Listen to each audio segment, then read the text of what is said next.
Biblioteca Nacional de las Artes a la presentación del libro Los días contados de Hugo Garduño. Un aplauso, por favor.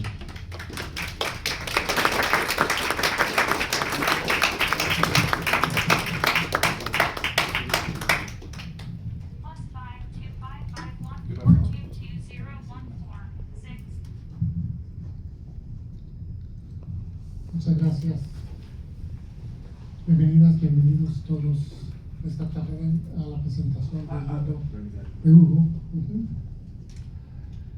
Bueno, con ustedes el maestro Armando González. Él es el director de la Biblioteca de las Artes. Y bueno, aprovecho pues para volverle a dar las gracias por abrirnos el espacio, por recibirnos, por haber facilitado las gestiones para que se lleve a cabo esta presentación. El maestro Armando González. Gracias.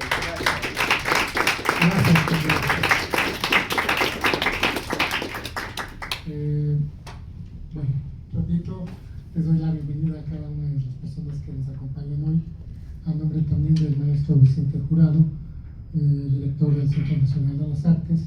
Y para nosotros como Biblioteca de las Artes siempre es importante tener este tipo de eventos, que tengamos la oportunidad de presentar una obra literaria. Pues creo que es parte de lo que este país requiere que hagamos constantemente. Entonces, apoyar de alguna forma a los autores independientes, a quienes están trabajando por su cuenta y están buscando abrir nuevos horizontes en la lectura y en la escritura como tal, pues es bastante bueno para el país y para todos nosotros. Yo decía hace apenas unos días que estábamos celebrando el Día Mundial del Libro, que datos del INEGI dicen que en menos de 10 años caímos de ser 8 de cada 10 mexicanos que leían un libro al año a tener una estadística de 6 de cada 10 en este 2026. Tenemos que hacer algo para cambiar esto, para revertirlo, porque evidentemente un pueblo que lee es un pueblo informado y un pueblo informado toma mejores decisiones. Muchas gracias nuevamente, Hugo, por estar acá. Sabes que es tu casa y ojalá que tengamos el futuro muchas veces más. Vamos a seguir con el programa como lo habían ya programado. Muchas gracias.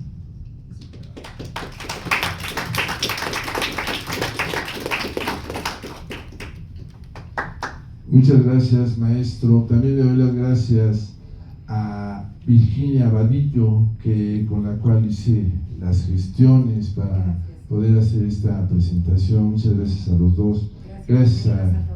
Muchas gracias a todos ustedes por estar aquí, por acompañarnos, a mis compañeros y colegas poetas y escritores, mis amigos poetas que van a participar en el recital previo, y a mis compañeros y colegas escritores que van a presentar este libro. Dejo la palabra en manos del moderador, de Fausto Hernández.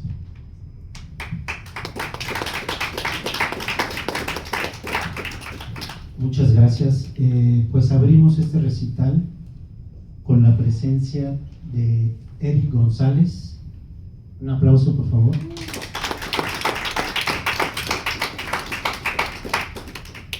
Ivette Cázares. Aplauso. Y Anibro Azabache. Otro aplauso.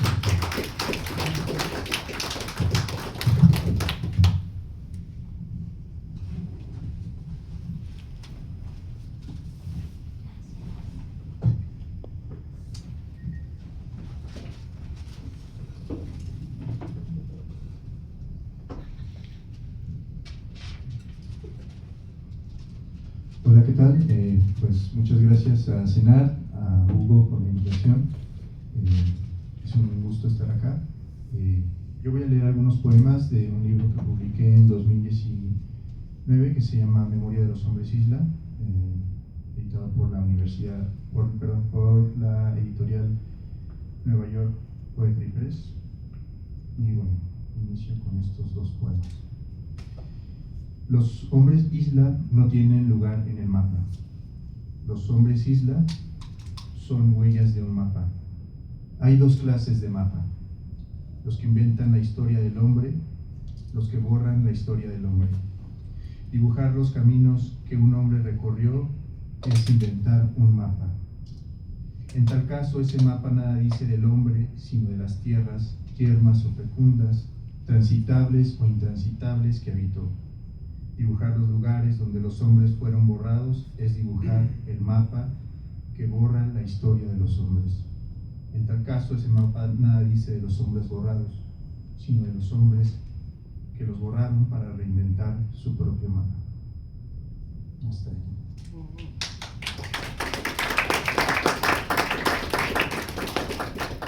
Bueno, el siguiente derivado de estos textos, aunque no incluido en el poemario, dice: mala sangre. De donde vengo estamos condenados al mutuo desollamiento, a ver en las vísceras del otro el enigma que nos cifra. No sé ubicarme donde los peces nadan libres hacia el río. En mi infancia caían fuertes aguaceros. Una vez crucé un arroyo repleto de ranas. El tiempo transcurría bajo la sombra de los árboles, semidesnudo, con la ropa a medio secar en el sol. Un hombre bueno hizo una casa para sus vacas. Excavó 4 metros para una fosa séptica. Ahí cayó su revólver. También cayó mi infancia. Cuando levantó el techo, ese hombre fue a proteger su nueva casa con todo y sus vacas. Le llovieron zancudos toda la noche sobre las acobijas apestosas a leche agria. Su mujer con un brazo arrullaba a un niño, con el otro preparaba la comida de un regimiento. Sus salsas, con todo, y su sudor eran exquisitas, las tortillas perfectas. Los nombres de sus hijos eran impronunciables. Caminaban como pingüinos, reían con sus dientes rotos. Miraban el sol caer en su milpa como si fuese el atardecer en el mar. Niños serranos que no supieron beber de la ubre de su madre y que pronto adquirieron la costumbre de humillarla ante la falta de alimento. Hasta ahí.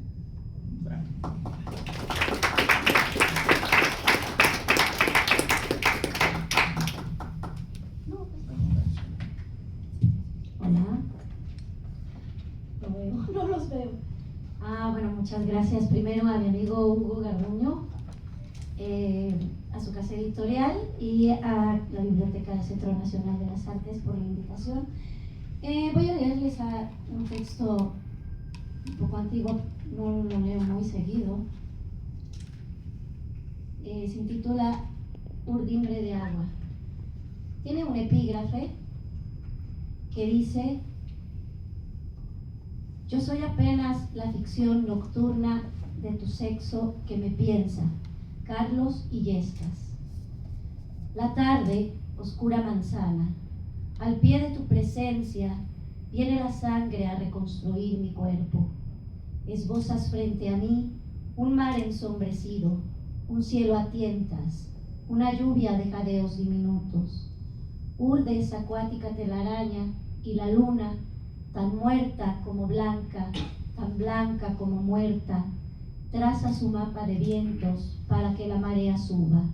De súbito eres árbol de plata, mis piernas son hamacas, mis pechos mitades de limón entre las gotas blandas de tus dedos, y mis versos piedras líquidas que Anfión convoca.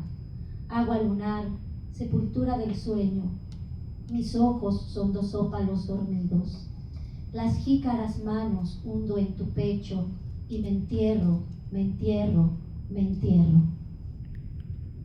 Y del siguiente lectura.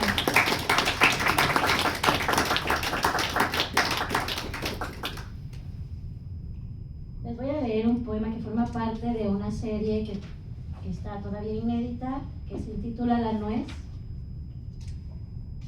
y de esta serie, que no tienen título los poemas, voy a leerles, obviamente no tiene título, todos están bajo el mismo título, que es La Nuez. Tu nombre escrito por abejas, sobre la piel bajo ella. La savia de un lirio desciende a mis manos, fresa de escarcha que se muerde a solas. Nueces de espuma estallan en desnudos cascabeles. Un racimo de uvas estelares se desgrana desde el pecho y el párpado lunar se rasga sobre un cielo de arena y carne. Lluvia de platino, moneda del tiempo, tus gotas son apenas bruma de una perla. El suspenso de un presentimiento cubre mi sexo de preguntas, retórica pausa en la ficción del vuelo, suspenso seminal de su plumaje. Vuelvo al temblor de las letras que te sobran, al eco que es forma de ausencia y marca el ritmo del olvido. Un telar con hilos de humo teje el ansia que nos cubre, su memoria menstrual, el limo marino que cubre mi pie, el ruido que te nombra. Muchas gracias.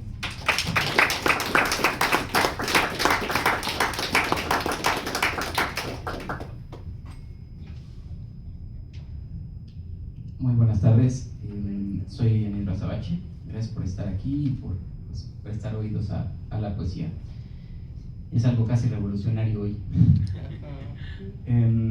Bueno, quiero abrir con este poema que casi no leo. Se publicó en número 13 de la revista Verso Destierro, que está dedicada al fetiche y miedo. Se titula Casa de Muñecas. Ayer cayó la noche incierta con la lluvia. No mires, que hay truenos arañando tu ventana con su sonrisa. Anoche salió tu muñeco pinchado a revisar los cajones, goteando escarlata desde sus alfileres, craneales, lumbares, dorsales. Cantares huecos detenidos con el quejido nocturno se quedaron lamiendo las paredes. Hoy la luz no amaneció tus ojos y te notaste con 5 años cuando la sombra de tu sombra escurrió con cara de muerte desde su prisión de grapas en la carne de tu armario. No pudiste ir al baño en penumbra. La mano bajo tu cama acariciaba tu tobillo desde el recuerdo. En la noche eterna recién nacida, tu lecho convertiste en prisión perpetua. Todos los entes ocultos que tragaste con el tiempo te perdonaron sus mutilaciones. Tenías miedo.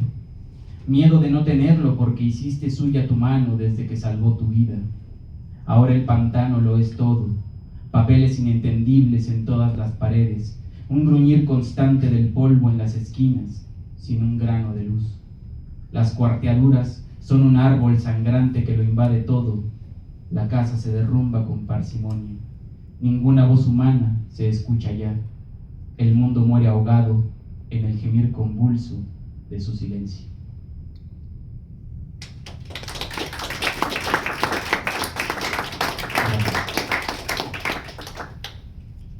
Este poema se titula Síncope.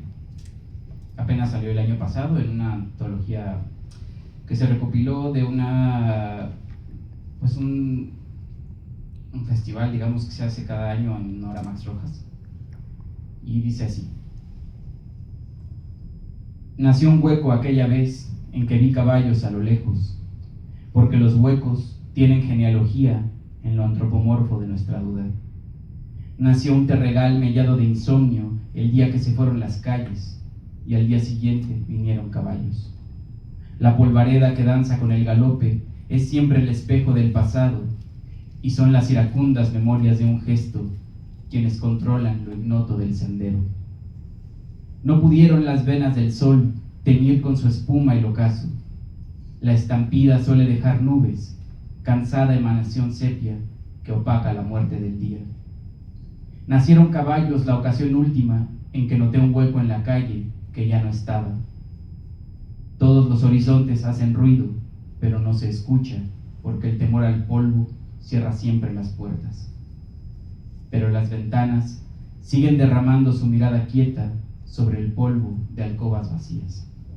Gracias.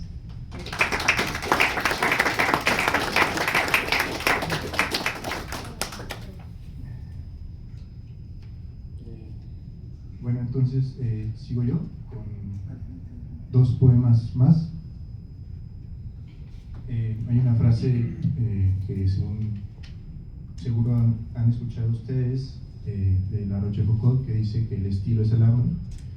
El estilo es el hombre. Hay otra frase de Joseph Brodsky que dice el estilo no es el hombre, sino los nervios del hombre. Y yo titulé un poema que se llama El estilo es el hambre. Y bueno, lo voy a leer.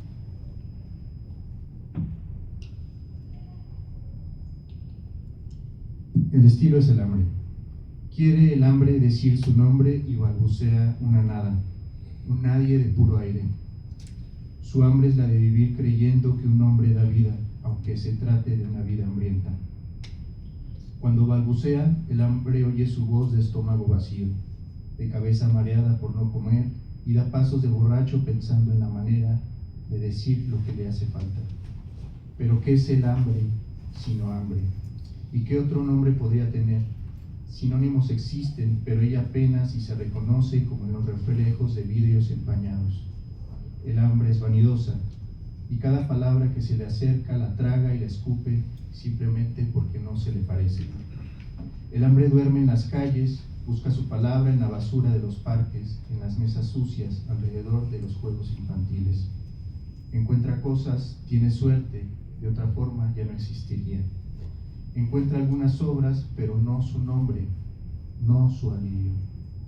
El hambre está cansada de pequeñas bendiciones. Tiene los bolsillos repletos de cigarros a medio fumar, y un pequeño milagro sería encontrarse dulces sin abrir. El hambre recicla. Ella entiende bien de qué se trata ese asunto, pero tampoco es alguien comprometido con el medio ambiente. ¿Quién podría estarlo realmente? Paranoia total. El hambre viste un viejo suéter, en uno de sus bolsos conserva una nota que escribió hace años. Pero el hambre ya no entiende qué quiso decir aquello. El hambre cree que la palabra o las palabras que tanto busca le ayudarían a entenderlo.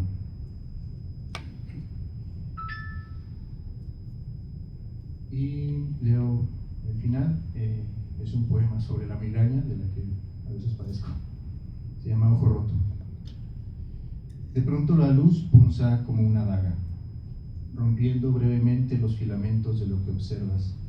Luego, poco a poco, como si lo que miras se fuera tiñendo como una mancha de aceite tornasolado hasta invadir por completo los ojos para después desaparecer tras ellos. Un molusco, una especie de martillo que va destruyendo por dentro tu cabeza, como si ese molusco, antes de tragarte, liberara dentro de ti una sustancia espesa y galopante que circula por todas tus venas, haciendo reventar las sienes. Y tus lamentos solo se dirigen en contra de aquel dolor invasor que te succiona el pensamiento, que te despoja con un fuerte zumbido del equilibrio y la calma. El dolor se vuelve tan fuerte que quisieras estrellarla contra algo para sacar de ahí aquello que revienta tus pensamientos, tu camino. Tus venas son la red que sostiene y comunica al intruso. Es una araña que te está tejiendo una trampa, que aparece ciertos días para seguir construyendo sucesivamente ciertas redes donde tus pensamientos se quedan atrapados. Y lo de ayer no puede hacer con lo de hoy sino un leve aleteo de mosca, o apenas la fina pelusa que cae sin tú reconocer mientras barres y limpias con esmero el polvo de la vieja habitación donde aprendiste a dominar el arte de la fuga. Ya.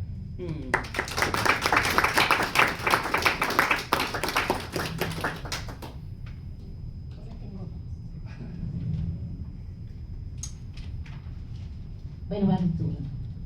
Y de la misma serie, la nuez. Ahí va otro poema.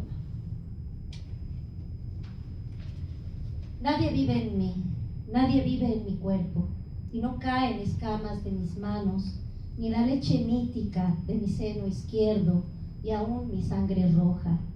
Hay en mi cuerpo un vacío anterior al de mi madre, al de las doncellas y las flores, Me llena un vacío luminoso, un vacío de cuentas blancas, diamantes opacos que se abren paso entre mi carne. En mi cuerpo se fermenta el canto muerto de los peces. Dentro de mí, los espasmos del árbol, de una nuez electrizada.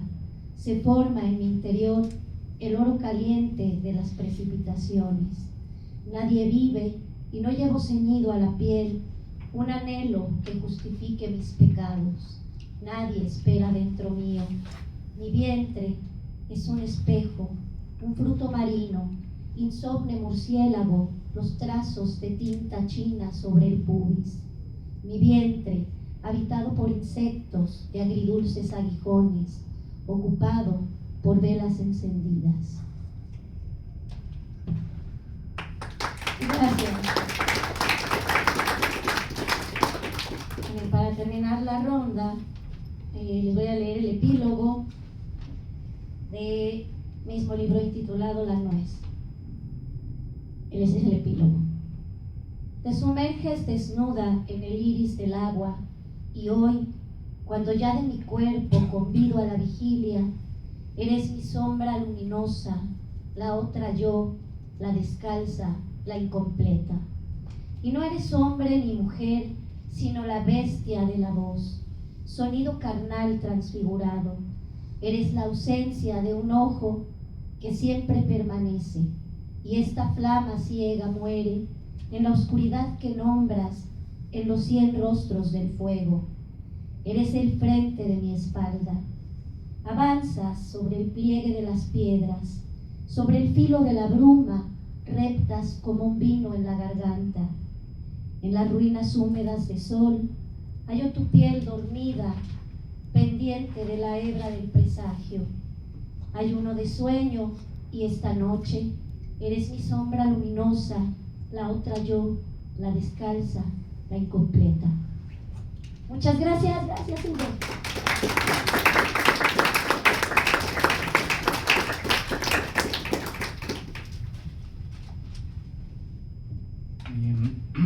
Esta segunda ronda comienzo con uno que se titula Naufragio Cero.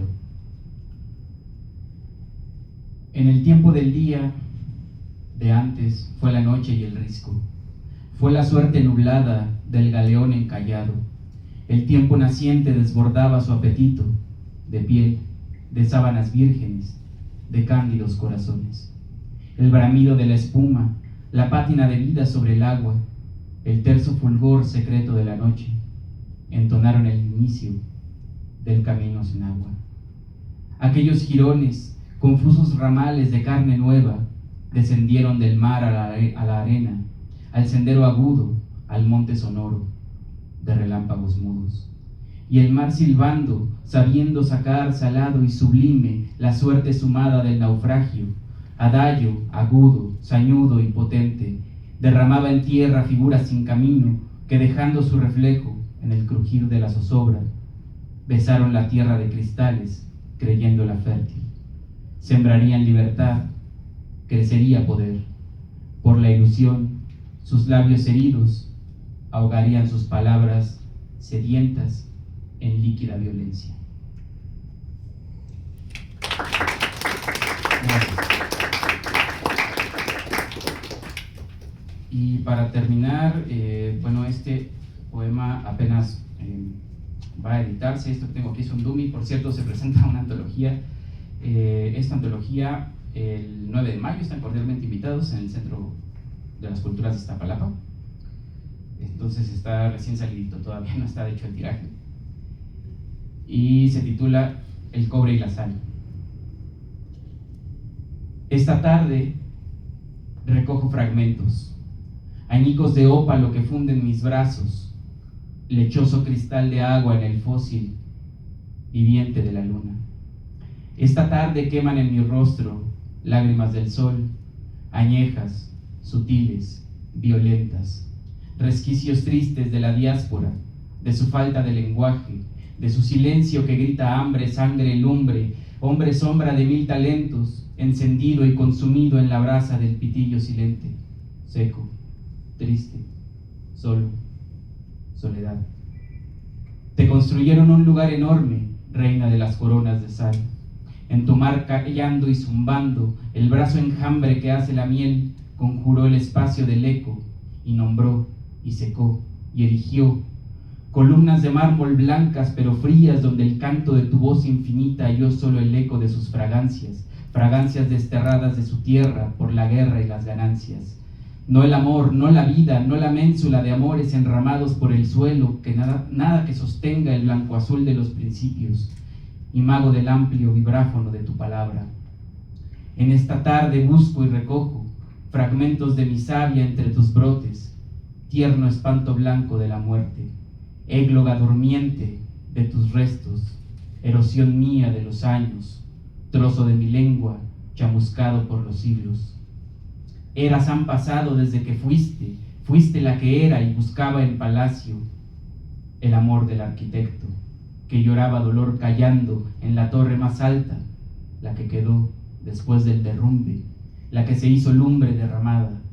En esta tarde recuerdo que el recuerdo perece en la sombra de lo que no se nombró. No se nombró tu muerte y ya renaces en fragmentos. No se nombró tu angustia y hoy encuentro tu canto de cielo blanco entre las dunas. Tarde triste que se tarda y se duerme entre su sepia encandilada, tarde tenue tomada como trago de turbio alcohol, tarde tosca que toma como muerte la promesa que te besó en el cuello en aquellos días de mar abierto. Gracias.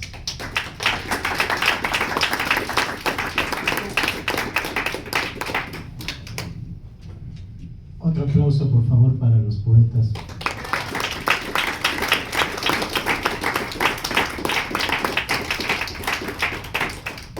Pues continuamos con la presentación del libro Los días contados, edición bilingüe. ¿Uno más? Perdón, proseguimos con la lectura.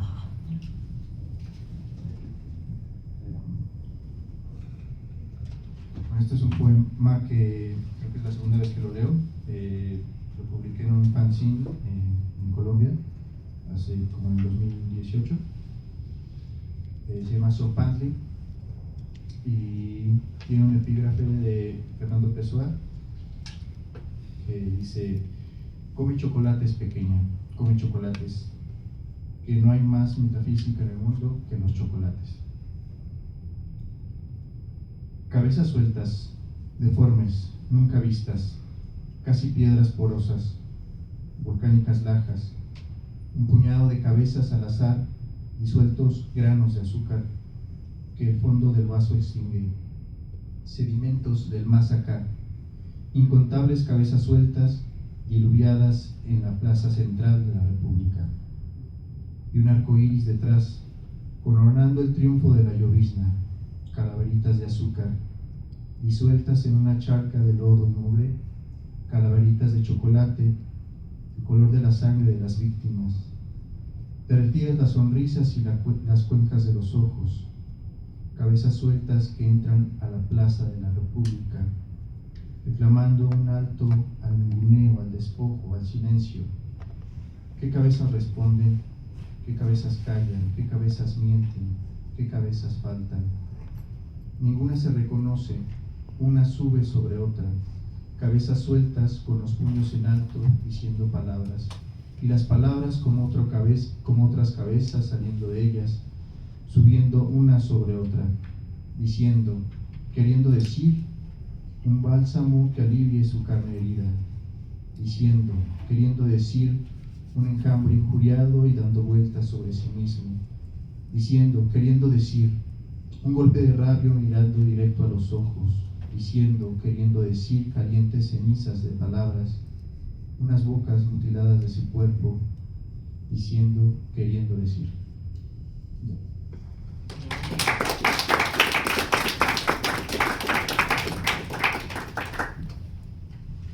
Ok, pues para cerrar mi participación, creo que ya es la última ronda. Ahora sí, definitivamente. No veo. Les voy a leer otro poema de este libro que se ve que ya ha ido a muchos festivales y muchas lecturas. Es un poema muy viejo, tiene como 30 años, disculpen el tono, que todavía es muy juvenil.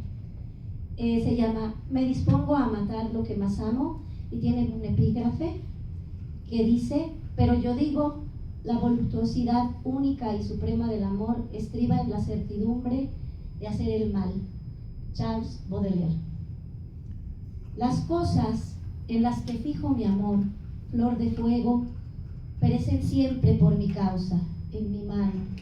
Donde pongo los ojos, pongo mi miedo, ámpula que iré alimentando. Si dejase de amar las cosas, mis cosas, su muerte sería segura. ¿Quién después de mí pudiera amarlas? Si las cosas que con su amor me llevan a extinguirme en todas mis muertes ya no lo hiciesen más, ¿cómo justificaría mi existencia? He aquí que amé al hombre y el hombre me amó hasta matarme. Llevé mi amor entonces al exilio, el exilio de mi vida cuando niña. Esa niña que tanto amaron mis padres y que ellos obligaron a morir. Tienes que madurar, crecer, hacerte mujercita. Tendré un marido a quien matar y que me mate, a latigazo limpio, con sus dosis respectivas de amor y realidad. Tendré un marido con quien procrear un hijo, al que aniquilemos juntos. Lo convertiremos en el hombre al que otros hombres y mujeres maten a su vez. He aquí que amo todo y todo lo destruyo, que ya no soy amada y muero. Estoy dispuesta a matar lo que más amo. Muchas gracias a todos, gracias a Hugo, gracias por la invitación.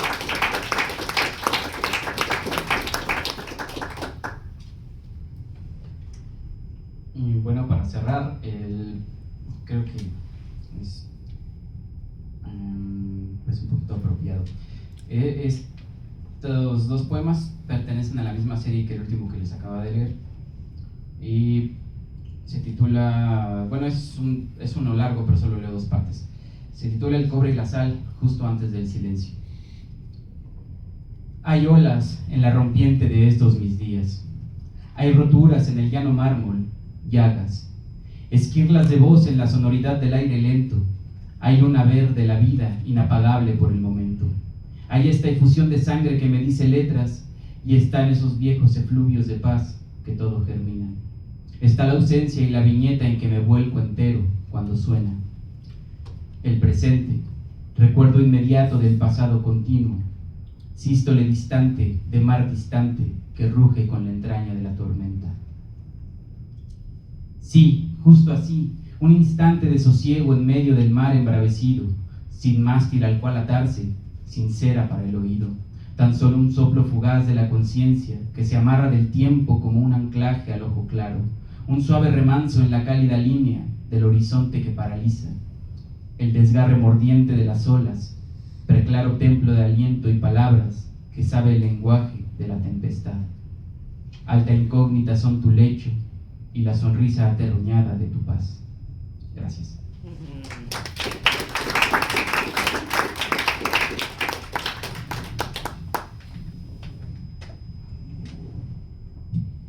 Les pido otro aplauso, por favor, a los poetas.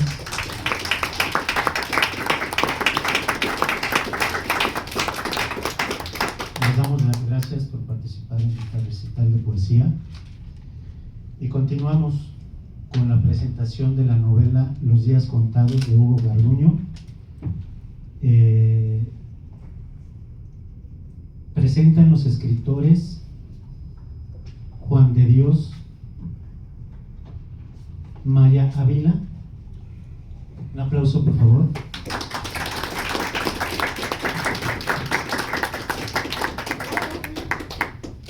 Manuel Salvatierra. Un aplauso, por favor. Y la presencia del escritor Hugo Garduño. Un aplauso.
Bueno, a ver.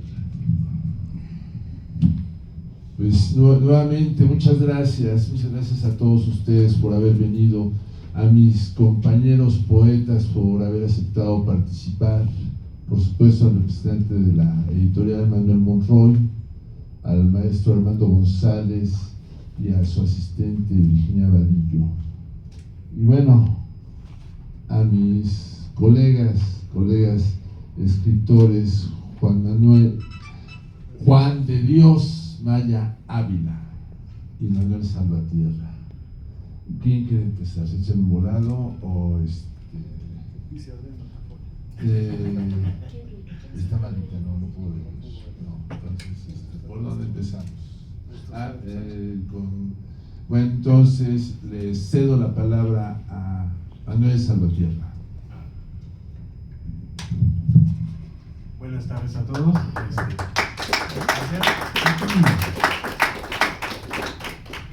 Antes que cualquier otra cosa, pues primero muchas felicidades por esta publicación. Gracias a quienes nos reciben aquí en el Centro Nacional de las Artes. Es un honor y un gusto poder compartir con ustedes. Y bueno, hablemos de esta novela, este libro en particular. Y curiosamente, yo al leerlo, lo tuve que reiniciar a leer porque de repente no hallaba la manera en cómo me sentía al estarlo leyendo, al cómo sentirme, no lo entendía. Y no era culpa del libro, era yo así de cómo lo leo, cómo lo estoy leyendo mal, me siento de alguna manera, yo el personaje, me siento yo también de alguna manera afectado, pero al leerlo y releerlo 2 o 3 veces, descubrí que cada una de ellas me hacía sentir de manera diferente, me hacía sentir de una manera, a través de mis propias vivencias, recordar cómo me fui formando, igual que el personaje, igual que esta manera en cómo se va entramando esta historia. Inclusive intenté muchas veces escribir lo que iba a decir el día de hoy y leída tras leída fui descubriendo muchas facetas y descubriendo muchas maneras de poderlo decir, y todas son válidas, porque válidas son los ojos con los que cada uno de nosotros se va a enfrentar a la lectura, y una segunda lectura y una tercera lectura. Y eso es lo fascinante de leer, eso es lo emocionante y lo padre y lo bonito y hermoso que es la escritura, que a veces el autor o los otros autores, pues sí, a veces encontramos un sentido a la hora de contar las historias, pero uno como lector descubre muchas otras cosas, porque es a través de nuestras vivencias en donde también encontramos esa sinergia, ¿no? Algo a lo que llegué a conclusión, ahorita lo voy a ir leyendo un poquito, voy a ir deteniéndome para ir dándole forma. Bueno,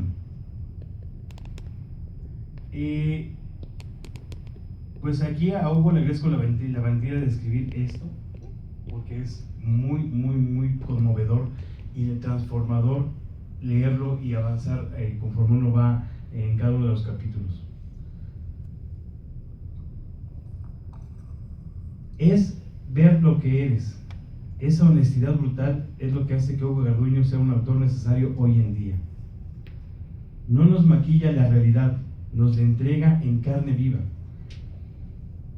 Porque a través de esas vivencias uno se va descubriendo, uno va entendiendo la forma en cómo crear los lazos, lo bueno y lo feo que uno va creando o que lo va haciendo a uno lo que es como persona, lo que nos va formando desde niños hasta adultos. Nunca terminamos de formarnos, nunca terminamos de conocer, nunca terminamos de aprender.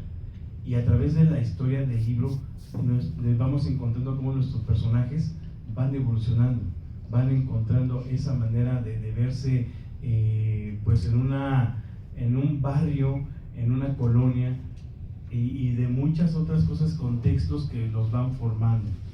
El día de ayer estamos hablando precisamente en un podcast sobre el rock urbano, y de inmediato me hizo acordar de algunas escenas del libro mientras va transcurriendo, como que esa soundtrack que está de fondo, y me dieron ganas de volverlo a ver mientras escuchaba esa música de fondo, ¿no? Por las circunstancias o los barrios donde se va contando o narrando la historia. Hay algo, el libro nos muestra también una serie de encontrarnos con esas evoluciones y un huracán. El huracán muchas veces lo asociamos con la destrucción, con la tormenta que llega a barrer, pero también es sinónimo de un comienzo, de algo que va a iniciar, con algo que nos está moviendo. Un huracán, una tormenta también nos mueve, nos va haciendo encontrarnos de lo bueno y lo malo que somos, como lo mencionaba al principio. Aquí el huracán es un personaje fuerte, es un personaje que va dando fuerza a cada una de las palabras que nos van envolviendo dentro de la historia. Nosotros hemos vivido nuestros propios huracanes y nuestras propias tormentas, y vamos encontrando y evolucionando conforme a ellos, y es cuestión de nosotros cómo reaccionamos a las preguntas que nos hacemos. ¿Voy bien? ¿Me regreso? ¿Estoy mal? ¿Con quién convivo? ¿Cómo me cambio? ¿Cómo hago esa metamorfosis? ¿Cómo voy encontrando mi alma, mi esencia? Cada tormenta a la que nos enfrentamos en nuestra existencia nos va haciendo evolucionar. Todas en mi cuestión, en mi punto de vista, para bien. Porque si no existiera la manera en cómo nos tambaleamos, no existiera esa forma en donde encontramos en una encrucijada, pues no llegarían los huracanes y viviríamos una existencia cómoda y no evolucionaríamos como seres humanos. Cada una de las tormentas, cada una de las evoluciones que tenemos es para llegar a algo, un reinicio, y obviamente para algo que nos da pues algo para bien. Va a venir algo mejor, va a venir algo que nos va a hacer un quiebre. Es un punto de reinicio, es un punto de conexión con nuestra alma, con nuestra fe, con lo que ustedes gusten, dependiendo de cada una de sus circunstancias. A veces necesitamos que venga una tormenta y arrase con todo para poder empezar de nuevo, o al menos para que el paisaje sea distinto. De no haber buscado algo así, quiero y los invito a que lean ese libro, porque los va a dejar con una pregunta y ganas de saber más, llegando al final del libro, ganas de saber más. A mí me deja con esa intriga de poder llegar a algo más. ¿Qué va a pasar? ¿Qué va a suceder? Inmediatamente en mi mente llegaron historias paralelas que podrían haber surgido, pero eso es lo bonito y lo padre, les comento. Entonces, aquí lo que yo quiero que ustedes vayan encontrando en este libro, con cada una de sus vivencias, cuando tengan la oportunidad de tenerlo en sus manos, cuando tengan la oportunidad de leerlo, se enfrenten a ustedes mismos también. A lo mejor en diversos contextos, en diversas circunstancias de vida de cada uno de nosotros, pero eso es lo que lo hace único este libro. Los días contados hace un paralelismo de cuáles son nuestros días contados para qué, hacia dónde estamos llegando, cuál es nuestro punto final, nuestro punto de inicio, cuál es el punto A y cuál es el punto B. ¿Okay?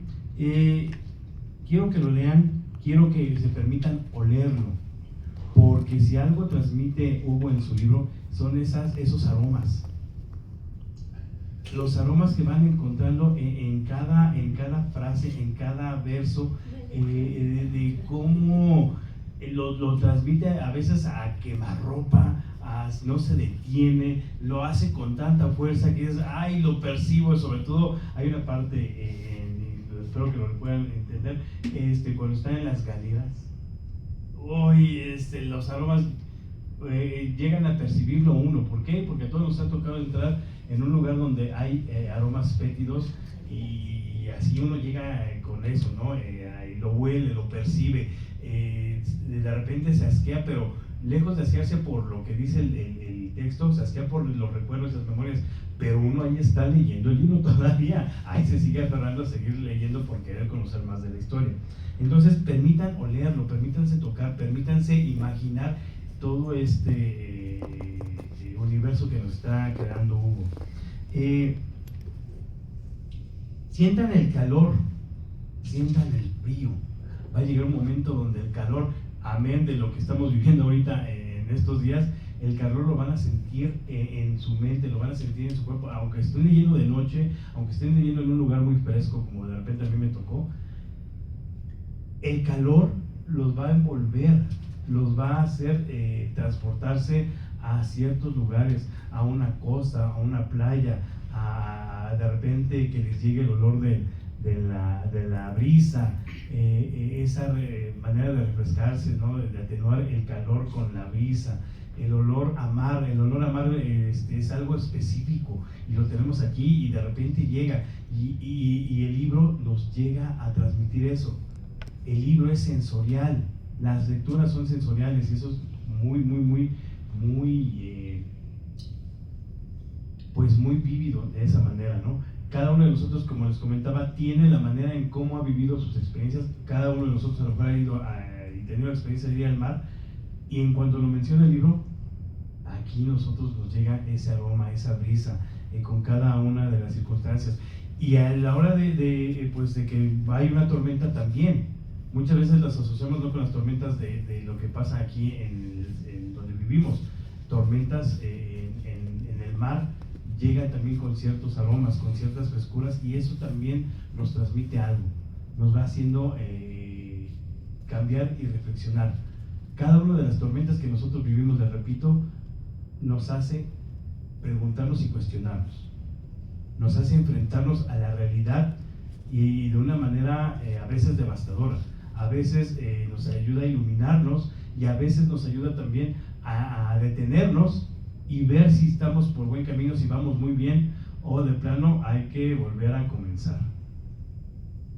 Vivan cada una de ustedes o cada uno de ustedes sus propias tormentas, permítanse vivir, súfranla, así como llegamos a sufrir con los personajes, súfranlas ustedes también, porque eso nos hace crecer. Y si al libro también, los días contados, nos ayuda a hacer, es darnos cuenta de hasta qué punto podemos cambiar, evolucionar, crecer y enfrentarnos a una realidad que creíamos no íbamos a poder cambiar o que creíamos poder aceptar. Porque también el aceptar es caer en otro momento de esa tormenta, aceptar lo bueno o lo malo. Y pues ya no les puedo contar más porque sí tengo ganas de contar y tampoco les voy a lanzar muchos spoilers porque realmente es muy padre esto. O sea, tienen que leerlo, los invito a que lo lean. Ahorita terminando, adquiéranlo, llegando a casa, acomódense, léanlo. No es una novela que a lo mejor pueda sentirse muy a gusto, pero de repente en algunas partes, porque sí nos hace así de ay, se siente con algunos aspectos escabrosos, pero una vez que se adentran y se dejan llevar por la lectura, todo eso lo disfrutamos. Yo lo disfruté, por eso comencé esto en mi presentación, lo tuve que leer varias veces, inclusive varias veces que lo leía estuve tentado a escribirle a Hugo, oye Hugo, ¿qué pasa? Pero no, Hugo me quería transmitir algo. Y si algo quiero que también sienten ustedes es que con su lectura lo descubran. Y una primera leída, y una segunda leída, una tercera leída. Cada uno de nosotros lo va a poder encontrar. Y cada lectura que le di, yo creo que lo leí como 5 o 6 veces. Cada una me fascinaba un capítulo, otro capítulo, y le encontraba cosas al otro capítulo, y de repente entendía y asociaba más el capítulo con el primero, y de repente me brincaba, y algunas frases y textos me encantaban más que otros, y dije, es que esto lo leí, pero no le había puesto tanta atención, y ahorita me entra aquí en la piel, en las entrañas, en las memorias, en la cabeza, y de repente me llegan olores, y digo, ah caray, estoy envuelto, me estoy metiendo de lleno a la lectura, no sé, me estoy volviendo paranoico, no sé. Entonces, estaba así, ¿le escribo o no le escribo? ¿Qué hago? Quiero preguntarle tantas cosas, pero no. Me detengo porque si algo uno como escritor también hace, por lo menos en mi caso, no sé si les llega a pasar, es ustedes como lectores hagan lo que quieran, sientan lo que puedan y que les transmitan lo que quieran con el libro. Y los días contados, permítanse no tener días contados. días vividos. Vivan esas experiencias, vívanlas, para que cuenten sobre los días, ¿ok? Para que realmente puedan explorar y ver sus tormentas, ver dónde están sus puntos de quiebre, sus puntos de inflexión y dónde pueden cambiar, dónde no pueden cambiar, aceptar lo que tengan que aceptar y transformarse. Eso es lo importante, transformarse cada día de nuestras existencias. Entonces, Hugo, gracias por este libro, realmente es maravilloso. Yo estaba esperando este momento para llevármelo ya físico, porque ya estaba así de, pues, ¿por qué no me lo mandó físico? Pero no había, pero ya estando aquí, lo vamos a llevar firmados, porque ya quiero tenerlo, olerlo, ahora sí olerlo, aparte de lo que transmitía con el texto, ya olerlo y realmente sentir de mi parte si todos esos aromas, todas esas texturas, todo eso llega a escaparse de las páginas como lo llegaron a hacer del celular. Si eso logró con el celular, no sé qué va a lograr cuando yo lo pueda ver de manera física. Muchas gracias, y estoy muy contento porque es la primera vez, y a lo cual te agradezco mucho, en donde yo presento un libro, así que también eres mi padrino. Y en serio, muchas gracias por esta experiencia que me ha dejado una huella maravillosa y un cambio, ¿no? Porque como escritor, al ser lector y tener que dar una presentación, me dejó un amplio espectro, un amplio abanico en el cual pues seguir experimentando y pues a seguir esperando ahora qué viene después de esto, en tu caso. Mientras disfruta todo esto, porque las pláticas que hemos tenido desde que nos conocimos ha sido maravilloso esta experiencia. En serio, Hugo, muchas felicidades y gracias por esta lectura maravillosa de los días juntos. Gracias a ti,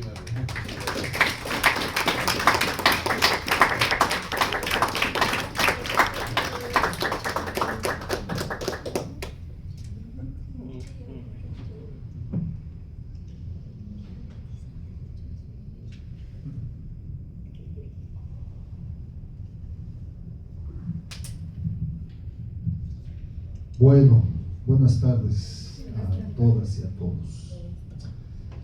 Hugo Garduño es como un brujo, Hugo, porque para las presentaciones de sus libros conjura a criaturas muy extrañas de lugares muy alejados, que somos la mayoría de los que estamos aquí, porque Hugo, aunque para hacerse de interesante dice que es de Tlalnepantla, realmente 30 de los 40 años que tiene los ha vivido en Tepoztlán. Entonces, de allá nos conjura y desde esos cerros alejados, venimos a esta ciudad que, como decía la poeta Ivette en uno de sus posts, esta ciudad a veces no nos quiere y nos hace muy difícil la llegada. Venimos aquí por cariño, pero querido Hugo, el cariño no basta. Si el cariño bastara, yo vendría cada semana a ver a mis novias de la ciudad y ya estoy muy viejito para esas cosas. Prefiero quedarme en mi pueblo y en mi casa. Pues el cariño no basta para estar aquí presentando este libro. Yo vengo a presentar Los días contados, más allá del cariño que le tengo a Hugo, porque Los días contados es un buen libro, es un gran libro. Es un libro que no lo iba a publicar Planeta, no lo iba a publicar Océano, no lo iba a publicar Random House. Decía el maestro director de la biblioteca las terribles cifras de la lectura en México, que en buena medida se deben a que el mercado está lleno de basura. La basura que los grandes emporios españoles con los que acabo yo de mencionar nos quieren endilgar con autores que se fabrican todos los días de la manga, que aparecen en las listas hasta de la revista Eres como los 10 mejores escritores del momento en Latinoamérica, que escriben sobre lo políticamente correcto. Ahora todos ya son feministas, ya todos escriben para poder ganar premios y para poder publicar en estas editoriales sobre esto, a veces sin conciencia de causa, a veces sin de verdad sentir sobre lo que escriben, son escritores de moda. Y muchos conocemos estas fabricaciones. Desafortunadamente muchos lectores, su acceso a la literatura es con este tipo de autores y este tipo de literatura, y se terminan alejando porque, para empezar, Los días contados, con sus 100 paginitas en la edición de Hugo. Yo, por cierto, tengo la edición especial, la de lujo, la que se está moviendo de mano en mano en las facultades y en los bazares como el de San Fernando. Es mucho más hermosa mi edición, pero le falta algo importante que tiene la de Hugo, que es, y hay que resaltarlo, la traducción de Svetlana Garza, que no es poca cosa. Svetlana es una traductora y una escritora, ella sí, con una calidad y una categoría significativas. Entonces, el hecho de que ella sea una traductora le da un plus al libro de Hugo. Pero bueno, un libro que es difícil de definir. Generalmente hoy las editoriales, como podrán ver en los concursos, piden, para que una novela sea considerada novela, 250, 300 cuartillas, porque creen que seguimos en el siglo XIX. No se han dado cuenta de que el mundo ha cambiado, de que el mundo hoy en día es breve y fragmentario, de que tenemos que cambiar esas ideas que tenemos de la literatura. Tiene que ser grandiosa y casi hecha con búlgaros para que sean páginas. Y no, Hugo dice, es mi novela. Yo considero más bien que es una novela breve, una novelette, si le tuviéramos que poner algún tipo de etiqueta, que no es necesario. Hugo se aferra a decir que es poeta. Yo digo que es bitextual, que sí eres narrador también. Que a ver si a la próxima que presentes un libro de narrativa no nos endilgas a los poetas a fuerzas. Trae narradores a leer. No es cierto, amigos, los quiero mucho. Es una posibilidad. Y Hugo, yo como lo conocí, primero fue como poeta, un gran poeta, un gran descubrimiento. De esto hemos platicado, no vas a ver que te lo estoy diciendo aquí. Hemos platicado con los compañeros de la periferia que están aquí también. Y ahora que me toca leer Los días contados, descubro que también, más bien que no hay límites en tu escritura. Los días contados, una novelette, como les digo, que a veces es existencialista, profundamente existencialista, ese existencialismo casi francés de Sartre, que después tuvo mucho eco en México en los años 60 con la generación de la onda, y con escritores que no precisamente eran de la onda, que incluso marcaban su diferencia con la onda, como Ponce, como Héctor Majarrés, ¿no? Un existencialismo pesado. El inicio de la novela no es una novela condescendiente, no es una novela que vaya a ser, que esté buscando la facilidad. Por eso a mí no me gusta la literatura fácil. Se ha apostado durante muchos años a eso. Yo creo que eso ha venido a abonar a una sociedad que ya nada más quiere lo fácil, lo inmediato. Y la verdadera literatura no va con la sociedad, siempre va en contra de ella, para recordarle que es fácil volverse un borrego cuando se está en sociedad. Entonces, no es amable al principio ni al final. Nunca es amable esta novela. Es dura, es ríspida, es elocuentemente poética. Yo pensé que iba a ser el tono de la novela, este soliloquio, este monólogo existencial entre... Está el lugar común que dice que toda literatura es una autobiografía. Pensaba yo que en este caso, más que una autobiografía de Hugo, es una autobiografía de su alma. El personaje es muy Hugo en muchos aspectos, ¿no? ahorita pensaba yo que mi compañero escritor iba a decir, todos ustedes saben porque conocen lo que es estar en unos separos, nomás que no se atrevieron. Pero todos ustedes lo saben. Todos hemos pasado por ahí. Y sí, la novela huele a miados porque es un leitmotiv que al final va a tener una densidad muy importante. Este olor a miados va a ser que va a terminar el devenir. Me recuerda mucho a una película de Roberto Cañedo, precisamente inspirada en un libro de Dostoyevsky, de este cine de oro nacional. No me acuerdo cuál es, pero dicen que es una de las mejores versiones de cine de una novela de Dostoyevsky. No me acuerdo bien cuál, pero tiene esta debacle anímica y espiritual del personaje, claro, porque pues perteneces a una tradición, hay mucha tradición ahí francesa, hay mucha tradición pues de este existencialismo decimonónico y también de los 60s, como les decía, pero marcando el ritmo latinoamericano, marcando el hecho de que Hugo pues parece francés, pero no lo es, tampoco es de europeo ni nada de esto, ni gringo, aunque abreva de ahí. También hubo momentos en los que decía, bueno, la novela está totalmente inscrita en un camino, en un sendero que marcó de manera genial Bukowski, no solo por el nombre de la novela suya, que para mí la mejor, que es El Sendero del Perdedor, sino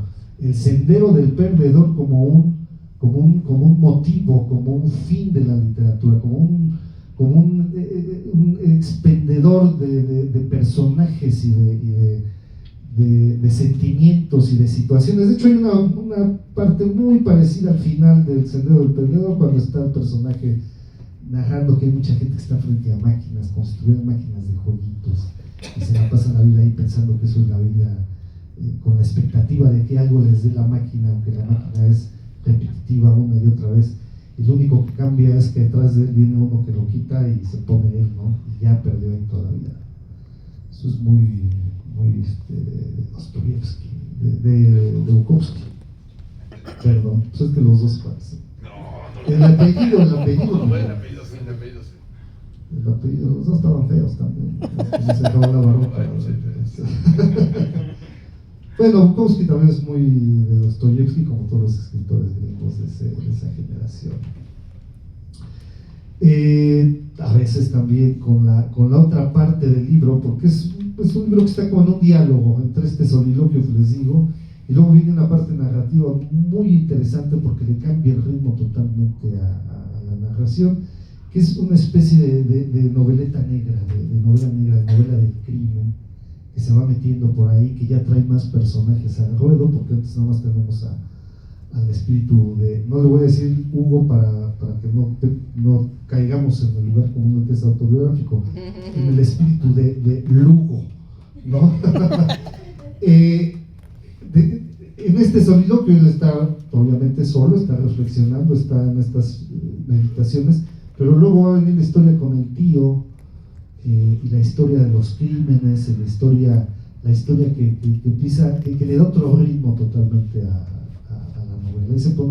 Ahí empieza a dejar de ser poético y se pone muy narrativo el asunto, ¿no? Porque explora el género de la novela negra, me parece que lo explota genialmente, trayéndolo como y otra referencia más, trayéndolo como Fernando Vallejo a la realidad latinoamericana, ¿no? Esta violencia latina, donde no son gángsters, no son estos tipos de sombrero y gabardina como los Intocables, sino son sicarios de la Merced, de la ciudad. Es una novela muy urbana, porque Hugo, aunque es cerril, quiere ser muy urbana.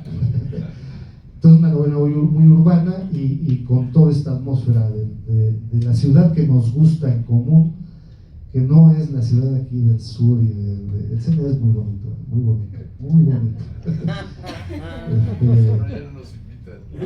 No, sí, invítenos, porque necesitamos venir más a estos lugares, porque solamente así nos bañamos. Porque la parte a la que regularmente vamos, pues es la acá, ¿no? Unos kilómetros, ¿no? A la Merced, a Mezcalco, a la Guerrero y todo eso. No sé por qué tiene un imán de escritores de las periferias, ¿no? Pero está muy bonito aquí, sí nos gustó y sí queremos volver. Y a mí es algo que me parece muy significativo de la novela, este diálogo entre el soliloquio, entre lo que es Buyugo, su visión del mundo. Tengo la fortuna de conocerte, de considerarte mi amigo y de haber tenido tantas charlas que pues, es un poco tramposo mi punto de vista porque te conozco y lo veo reflejado porque lo conozco. Pero yo creo que es algo que vas a transmitir. Digo, la gente no va a decir, ay, el autor está aquí presente, pero sí va a sentir esa visión tuya del mundo, que no es pesimista, yo no le quiero llamar pesimista ni oscura, es una realidad cruda, como nos ha tocado a nosotros vivirla, ¿no? Ese diálogo yo creo que es algo de más fascinante, el arriesgue estructural, el arriesgue en todos los sentidos. Yo te felicito, una gran historia, es un gran libro, de esta realidad cruda de la que hablamos, que nos aplasta, ¿no? ¿Por qué no están estos libros en las manos de los lectores de manera masiva, con 15,000 ejemplares publicados, ¿no? Eso sería lo ideal.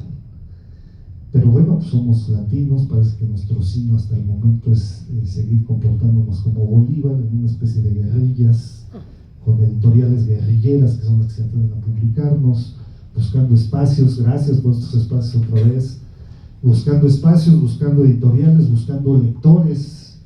No somos ese tipo de escritores que nos ponen en un aparador y los lectores llegan. Tenemos que salir, tenemos que bajar del cerro a buscar a nuestros lectores.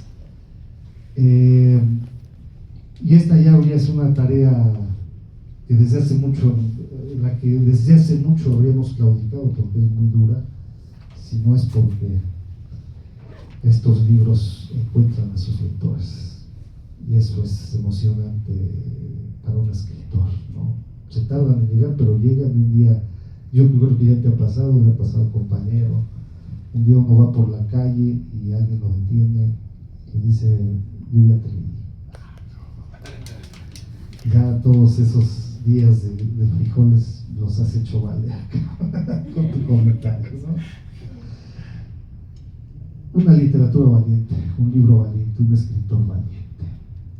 Dense la oportunidad de no solo acercarse a este libro, sino a todos sus libros. Tenemos la oportunidad de tenerlo aquí. Yo creo que sería muy enriquecedor tener un diálogo entre ustedes y él.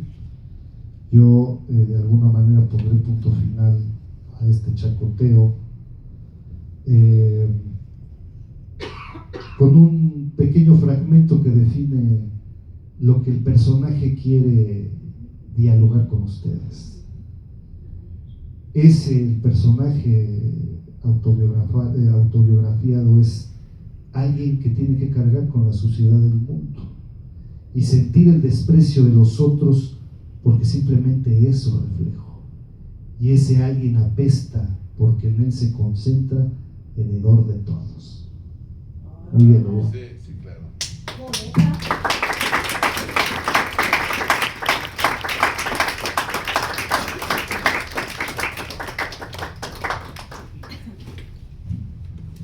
Pues muchas gracias, Juan de Dios Ávila, Amaya Ávila, siempre me confundo. Muchas gracias por sus palabras. Como dice mi colega Manuel Salvatierra, pues sí, tiene muchas lecturas esta obra. Sí, afortunadamente se le puede hallar esa característica que una misma persona puede encontrar en él varias lecturas, varias versiones. Si lo lee una vez y lo lee en otra ocasión, igual puede encontrarle algo más. Me siento muy halagado y muy contento por tener por si este libro tiene esa característica. Escribí unas pequeñas notas acerca de lo que decían mis colegas. Manuel hablaba acerca del rock urbano y no, más bien habla, no habla, sino más bien me inspiré los jóvenes marginados más cercanos al punk, al rock punk, a toda esa autodestrucción, todo ese nihilismo que se vivió y que se vive todavía en muchos barrios marginados de la ciudad, y que sobre todo se dio hace muchos años, cuando estaba más en ebullición toda esta especie de rebeldía que no tenía un fin precisamente determinado.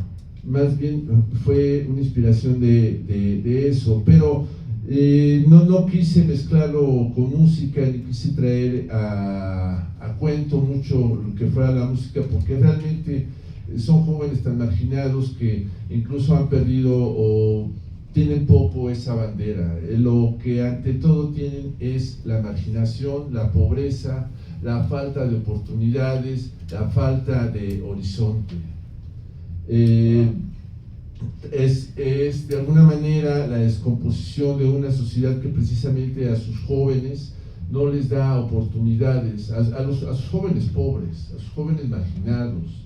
Si acaso son carne de cañón, ya sea para la delincuencia, ya sea para los trabajos precarios, o ya sea para la vil explotación. Es una descomposición que engendra a monstruos, que engendra a este tipo de delincuentes. Y de lo que habla este libro no es precisamente de mi persona, sino de lo que yo he visto y de cómo yo me podría sentir. El hecho de que esté narrado en primera persona, por supuesto, me involucra total y absolutamente, porque yo tuve que convertirme en ese personaje que no tiene nombre, porque nunca se me ocurrió ponerle un nombre. Como siempre soy yo el que está hablando, o es el personaje, no se me ocurrió ponerle un nombre, pero no es precisamente que sea mi autobiografía, sino que yo tuve que meterme en esas vivencias, me tuve que meter en esos sentimientos, en esa misma descomposición de una persona que se va autodestruyendo poco a poco y va enloqueciendo poco a poco y tiene conciencia plena de ello. Tiene que ver mucho con el existencialismo, porque yo en ese tiempo estaba muy influido tanto por Albert Camus como por Jean-Paul Sartre, y mucho del sentido del ser humano, el sentido de la vida que tenemos nosotros en ese tiempo me inquietaba bastante, como me sigue inquietando. Entonces sí, ¿qué sentido de la existencia, de la vida, qué aspiraciones puede tener una persona totalmente marginada, que ha sido despojada de todo, que ha sido, como dice el mismo personaje, que vino al mundo exactamente para nada, sin ningún fin específico, que vienen únicamente para perder, para ser desechos. Bukowski sin duda tiene gran popularidad. A mí, pues la verdad, salvo La senda del perdedor, que es una gran novela, Bukowski no me identifico con él y no creo que tenga que ver lo que yo escribo y esta novela en absoluto con ese autor. Pero sí es cierto, La senda del perdedor es una gran novela y me encantó. Pero no, yo me desligo totalmente, toco madera, yo como Bukowski nada. Para los que sepan hablar inglés, pues me gustaría que lo leyeran también en inglés, pues para que compararan las dos versiones, a ver cómo está una y cómo está la otra. Y bueno, ya para no abundar más en esto, voy a leerles unos breves fragmentos de la novela, que es una novela corta y más o menos reflejan de qué trata. Dice: yo no tenía muchas opciones, es más, ni siquiera pensaba mucho o poco en ellas. Nunca me había preocupado mi futuro. Veía el futuro como algo casi desconocido que nunca venía a mi mente. La iba pasando lo mejor que podía, tal y como transcurrieran los días.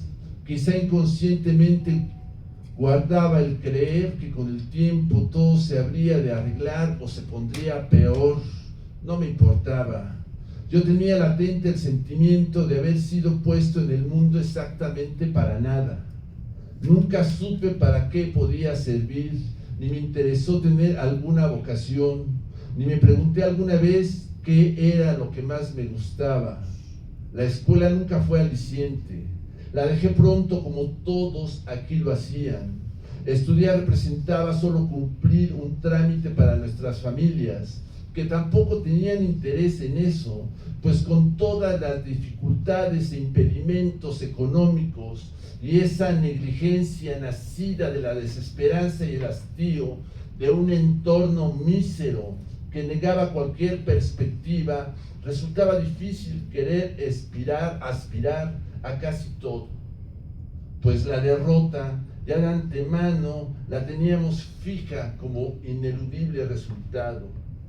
Era estudiar lo muy poco que podíamos para llegar a nada, la nada de todos, encerrados en una olla de vapor, solo tratando de no salir tan quemados por el alcohol o la droga, en la cárcel o sumidos en una miseria peor aún a esa en la que ya vivíamos. No veíamos o no queríamos ver más allá. Quizá habíamos nacido cargando una terrible losa de mediocridad que nos dejaba exhaustos, que nos hacía torpes, y lo más terrible era que no nos dábamos cuenta o simplemente volteábamos al piso o a otro sitio para no mirarnos. Y aún el que quería ver más allá tenía un horizonte lleno de polvo que le nublaba la vista y le entorpecía los pasos. Nadie sabía por qué era así nuestra realidad, ni el pensarlo se incluía en su razonamiento. Yo tampoco pensaba en eso. Prefería no saber. Solo vivía hora tras hora, día tras día, sin planear ni saber de lo que fuera a acontecer en adelante. Yo tampoco sabía ni me importaba eso ni el por qué se daba. Nunca me interesó saber si podía ser de otra forma. Pero aunque yo no quisiera, intuía que así se daba todo. Todo eso mísero y opresivo lo respiraba.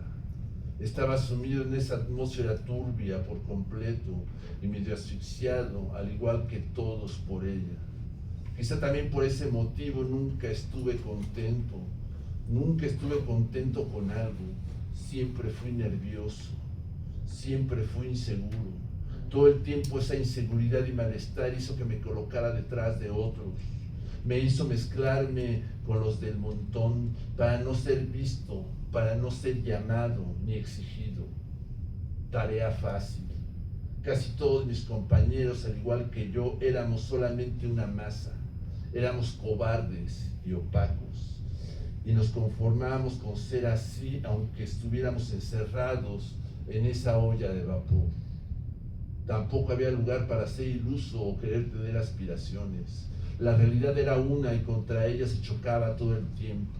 El dicho de siempre decía que con lo que podía ganar cualquiera de nosotros no alcanzaba ni para el vicio. Yo y muchos lo repetíamos. Y no valía la pena discutir demasiado el asunto. ¿Para qué? Mejor un rato de desmadre en las esquinas, en los callejones, en las madrugadas, en las fiestas a las que no nos invitaban, robar un poco, quitarle unas monedas a los que pasaban, fumar mucha marihuana, tragar pastillas, inhalar solvente, o meterse todo junto, revuelto con cerveza o alcohol. Yo nunca fui importante en ese ambiente. No fui ni muy bueno ni muy malo. Fui solo uno más de esos, los que no debimos nacer. Así los más locos decían que éramos, cuando desbarraban, cuando andaban bien drogados y borrachos, y nos miraban a los que estábamos con ellos con ojos de angustia, y parecía que sentían terror al fijar su vista en el cielo de la noche, o cuando habían inhalado mucho activo, también al delirar, decían cosas que se escuchaban terribles, pero que no se alcanzaban a comprender.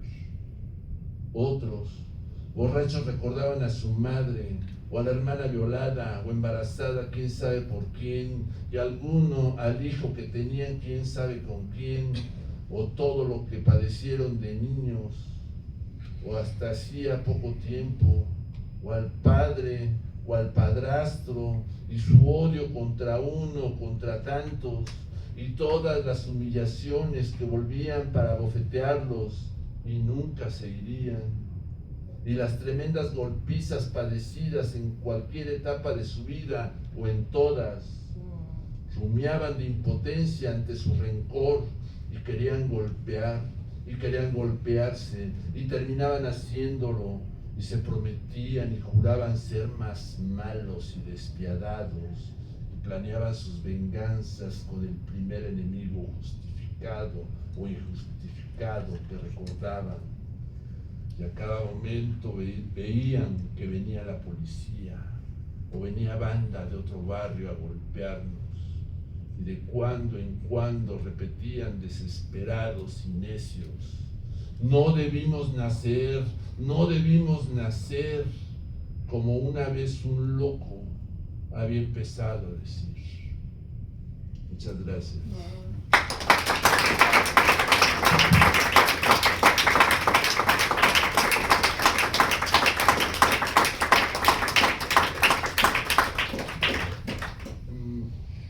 Bueno, si alguno quiere hacer una pregunta, o si no, ya cerramos. Ustedes díganos. Todavía hay un poquito de tiempo.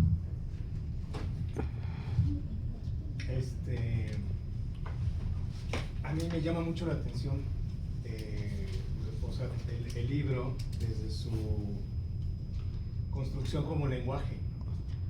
Es decir, lo que acabas de leer inclusive, ¿no?, es también de algún modo poético, y es muy interesante porque el personaje me hace pensar, o sea, con lo que se acaba de decir y participar en la mesa, y a mí me gustaría preguntarte si tú piensas que el personaje contiene elementos dentro de su propia condición paupérrima, por decirlo de alguna manera, elementos filosóficos o no. O sea, porque pensando un poquito, ¿no?, que se ha traído a colación contextos literarios como el existencialismo, ¿no? Pensando en Sartre, Camus y en su obra literaria. Entonces, tú crees tú o ves en el personaje una especie de despertar de la conciencia de la opresión como manera, como algo que lo conduce a una especie de reflexión que lo va a llevar también a otra cosa. Lo que nos presentaste ahorita también es de alguna manera como que muy poético, yo diría que más que filosófico, ¿no? o una construcción del lenguaje no necesariamente como filosófica, pero bueno, por eso te pregunto, ¿no? ¿Tú cómo lo ves? Bueno, no, yo cuando escribo tanto poesía como prosa o narrativa,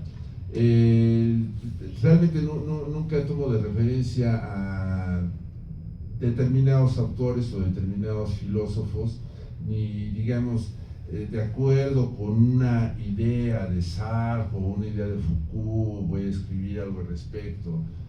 Yo la verdad lo escribo, nada más. No pienso en tener referencias, ni pienso en que esto va a tener la influencia de fulano o de sutano. Y pienso que tanto la poesía como la novela o el cuento, la prosa, digamos, en medida de su densidad y de su profundidad, creo que por supuesto tienen que ver y se entrelazan con la filosofía, claro, pero yo prefiero que sea de una manera natural, de una manera involuntaria, no de una manera forzada. Y bueno, si trae algo de poético el libro, bueno, pues es que yo también escribo poesía. Sí, sí se advierte claramente a Jean-Paul Sartre en la obra A Puerta Cerrada, donde de alguna forma están reflexionando los personajes acerca de la inutilidad de poder salir de ese lugar, porque ahí va a ser eterno esa situación. Si regresamos a tu obra, efectivamente nos encontramos con pues esas bandas que bajan, y pues no hay que ir muy lejos para encontrar esas bandas que bajan a otros lugares, matan, asesinan o inclusive golpean a los otros, los asaltan inclusive, y pues se hace una carnicería y después regresa cada quien a sus lugares. Pero nuevamente haces como esa alusión a Jean-Paul Sartre y a Puerta Cerrada. Albert Camus de alguna forma está presente ahí también cuando, pues no sé, su mamá se ha muerto en el extranjero y de pronto pues, parece un absurdo. Él se va caminando por la playa y vuelve nuevamente a esta situación cuando repites en una situación casi alegórica, ¿no? No debimos hacer, casi una alegoría acerca de esta situación. De veras, felicidades, es un excelente trabajo. Muchas gracias. Jean-Paul Sartre es uno de mis autores favoritos, aunque debo decir que nunca he leído, o no he leído A Puerta Cerrada. Sí, algún día tendré oportunidad de leer esas obras. Y como dije, bueno, al menos cuando yo escribo no decido deshacerme de mis influencias, sino pensar en ellas. Pero tampoco estoy pensando en ellos. O sea, jamás en la vida estoy pensando, es que esto podría ser así como lo aborda William Faulkner en tal novela. No, para nada, pues uno nada más escribe. Ahora, la cuestión esta de que sea un grupo de chavos que se vuelven delincuentes y se vuelven asesinos, no, aquí el único que se vuelve un criminal es el protagonista. A sus compañeros se quedan así como personajes o como gente menor, personajes menores que se quedan en su marginación, que se quedan en su autodestrucción y en dado caso como delincuentes menores. No es una denuncia, por decirlo de alguna manera, contra esos chavos del barrio que van a terminar volviéndose sicarios y van a volverse los enemigos públicos de la sociedad y hay que exterminarlos. No, él es el personaje y los demás pues les toca lo que desafortunadamente les toca a los jóvenes, a los chavos sin oportunidades, que no encuentran una manera de salir de su situación como no la encuentra él. No sé si algo responda a lo que me comentas. ¿Alguien más que quiera preguntar o comentar algo? Yo. Que hable. Yo. Que calle para siempre, porque ya menos nos vamos. A ver, ¿quién? ¿Quién? A ver, díganme usted. Bueno, eso creo que es más una pregunta para la traductora, ¿no? Que no se pero bueno, en general sobre cuestiones de lenguaje, ¿no? Sobre dificultades de traducción, es decir, trampas a veces del lenguaje, ¿no? Que les ponemos a los traductores, ¿no? Los que escribimos, o al revés, como traductor, esas trampas que uno dice, lo que nos puso el autor, ¿no? Como trampa. Entonces, no sé si tú puedas hablar un poquito de esto. También es algo en lo que no pienso y la verdad no es que no quiero pensar en eso. O sea, no es mi trabajo lo que vaya a ser el traductor. O sea, al idioma que sea. En este caso es un libro que es bilingüe, está traducido al inglés. No es mi trabajo y creo que tampoco es el trabajo de ningún autor. Es más, yo no sé si lo que escribo vaya a ser traducido alguna vez. Yo este libro se lo propuse a la editorial con la idea de que aceptaran publicar la novela corta en español, nada más. Yo con eso me daba por bien servido, porque ya quería que saliera del cajón donde la tenía, porque la tuve muchos años guardada. Ya quería que saliera, quería que la publicara. Fue idea de ellos. Cuando me respondieron, que fue una noticia muy grata, una noticia de las más felices de mi vida, porque esta es una obra que quiero mucho, es un libro que quiero mucho. Me respondió la representante de la editorial que tenían interés en publicarlo y que tenían interés en publicarlo en una edición bilingüe. Y pues ni modo que les dijera que no. Sí, no, yo encantado. Dije, no, yo feliz de la vida que aparezca en 2 idiomas y que lo lean personas que no leen en español, que lo lean autores gringos o ingleses que hablan inglés, o incluso mexicanos que quieran leer en inglés. Yo encantado, pero insisto,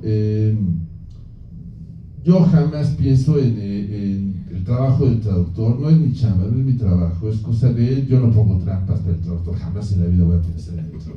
O sea, no, es más, ni siquiera piensen si va a ser traducido. Ojalá algún día mis libros sean traducidos a decenas de idiomas, me encantaría. Pero cuando los traduzcan al árabe o al japonés o a no sé a qué idioma, pues ya eso es cosa de ellos. A ver, amigo José Dolores. Un comentario, algo que descubrí en la mañana, porque estaba pensando en el título. El título me ha llamado la atención, Los días contados, porque es un título de doble sentido para mí.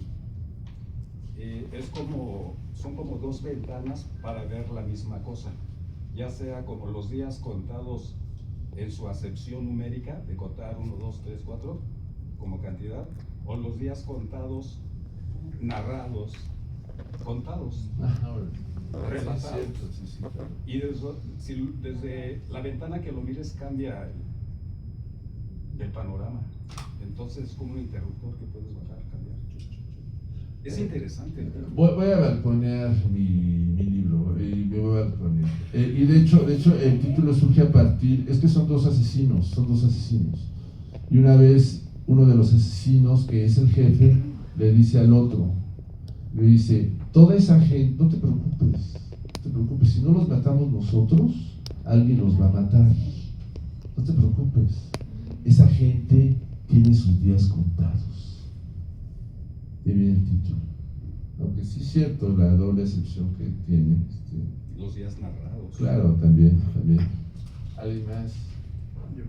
Sí, claro. Pues una pregunta más como formal. ¿Cómo fue tu decisión para explorar a través de la narrativa este tema? ¿Por qué a través de la narrativa este tema, ya que eres poeta y trabajas más la poesía? ¿Por qué a través de este formato de novela negra? Bueno, yo siempre he querido, desde que empecé a escribir en serio, o sea, de veras, porque toda la vida escribía y por ahí dejaba y volví a escribir, se me ocurrió una cosa, tenía así instantes así como de iluminación, me ponía a escribir y después lo dejaba, pero pues hay que sentarse, hay que aprender, hay que ponerse a trabajar como un oficio y como una profesión a la que se le debe disciplina y hay que trabajar en serio, no así con destellos como yo tenía, me sentía así genial. Y por ahí iban a dar los textos, ni los arreglaban ni nada, o sea. Pero bueno, yo empecé a escribir poesía, empecé a escribir narrativa, digamos, o novela al mismo tiempo. Este fue de mis primeros trabajos de narrativa. Ya hace muchos años, empecé en el año 2000. Lo que pasa es de que, pues, yo viniendo del ambiente poético de la Ciudad de México, a pesar de que soy oriundo de Tlalnepantla y de Tepotzotlán, por supuesto, son mis dos terruños, y Tlalnepantla donde crecí y Tepotzotlán donde he vivido tantos años y que quiero tanto, Pues bueno, yo tuve que empezar en la Ciudad de México, en el Zócalo, y bueno, fue porque recibí una invitación, me integré al ambiente bohemio que me encantaba.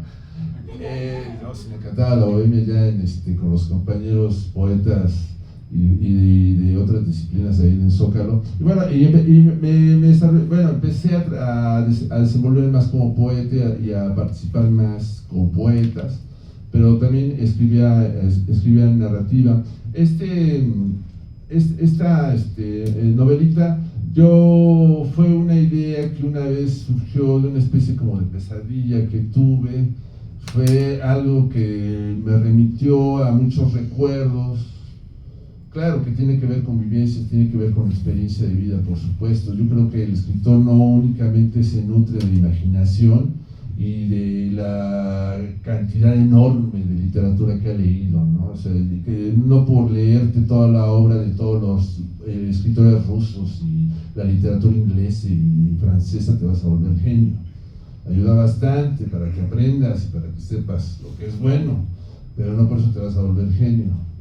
Y yo pienso que un elemento que nutre bastante a la poesía, a la novela y en general a la creación artística es la experiencia de vida. Entonces tiene que ver este libro mucho con mi experiencia de vida, por supuesto.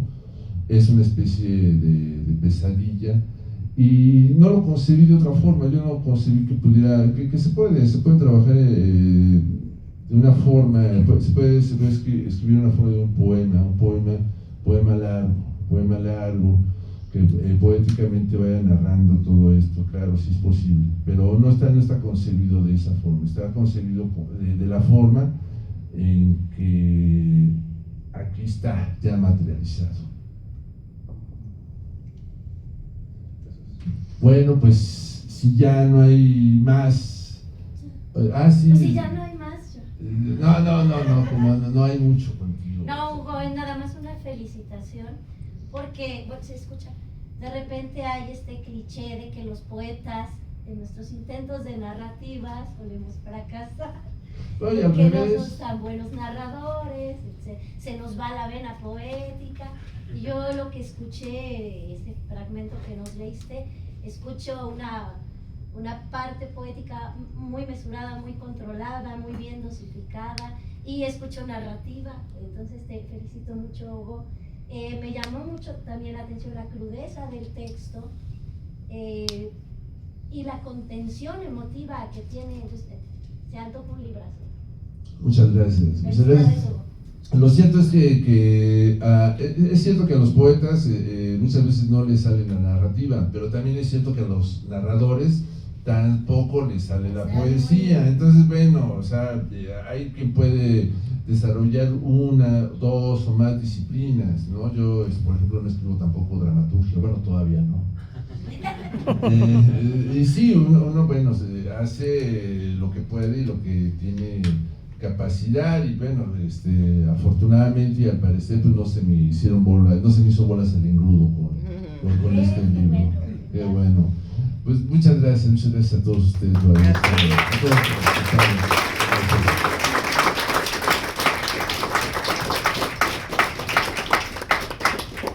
Muchísimas gracias por haber asistido a esta presentación de la novela Los días contados.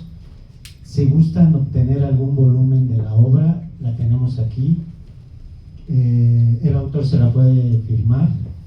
Agradecerle a la biblioteca y a todas las autoridades del Centro Nacional de las Artes por permitir este tipo de eventos.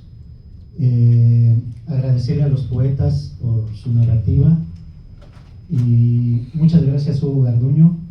Excelente proyecto, muchas felicidades. Gracias.